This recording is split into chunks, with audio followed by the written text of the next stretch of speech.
Let's take a few minutes to take a look at some of the options that you have available to you when you're out in the community or out on that remote location with no restroom facilities. You can leave the location.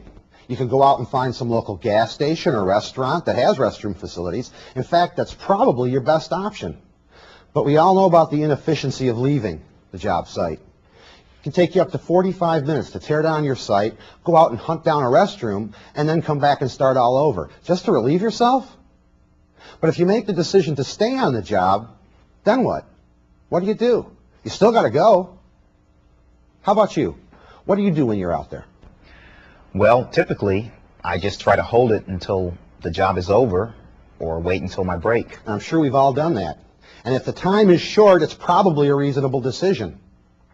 But I'm sure we've all been in those situations where we decided to hold it for just a little bit, and then the job you're doing becomes a little bit more complex, the time lengthens, and the pain of holding it becomes more than just a little intense. Besides the pain, there are health and safety issues with holding it. In medical terms, holding it is called delayed voiding. Now, studies have shown that delayed voiding increases your risk for urinary tract infection. It contributes to bladder disease, kidney stones, and perhaps even later in life, incontinence.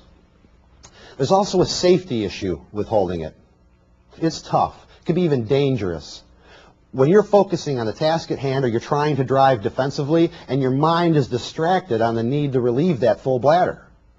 So if you decide to stay on the job when nature calls, maybe holding it isn't such a real good idea, but you've still got to go. Now what? Well, there have been stories I've heard of folks out there using some kind of container, a coffee cup, a soda can, a big gulp container, some sort of conveyance to hold and dispose of urine. Not a pretty picture. But whatever the container, the probability of spillage and the act of disposal puts human waste and all the germs associated with it into the environment. Now, this is the environment that you work in.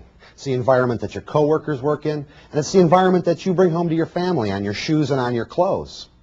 Just take a look at this list of all the diseases that can be transferred through human bodily waste.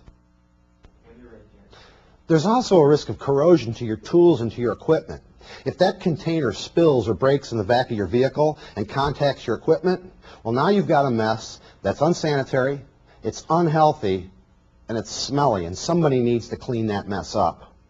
Here again, if you decide to stay on the job when nature calls, maybe a cup or a bottle isn't such a good idea. But you've still got to go. Now what? What do you do in that situation when you're out in the field? Well, I hate to admit it, but there's been times when I've just had to find a tree or a bush or something to go behind. I'm sure we've all done that at one time or another. But here again, the risk, it's not worth the reward.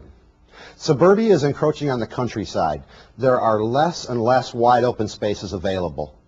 And even if there are prying eyes everywhere. And these prying eyes are less and less tolerant to this type of behavior. In fact, I can't even think of a community now that doesn't have some kind of ordinance against public urination or indecent exposure. And some of these ordinances carry with them pretty heavy fines. And in some states, they carry the stigma of a sex offender classification. Now, that's certainly not worth the risk. And even if the exposure isn't reported to the police, well, now you've got the risk of some irate citizen calling up the office to complain, and that's a phone call you don't want to get. So now what? You still want to stay on the job just because the circumstances have made it too inefficient or too inconvenient to leave. What do? Well, the answer is brief relief. Now, this is a benefit that your company makes available to you so you can retire all those cups and cans and bottles. So you can avoid the hazards of holding it and resist the temptation to go into the great outdoors. The brief relief system is a complete, personal, portable sanitation system for people on the go.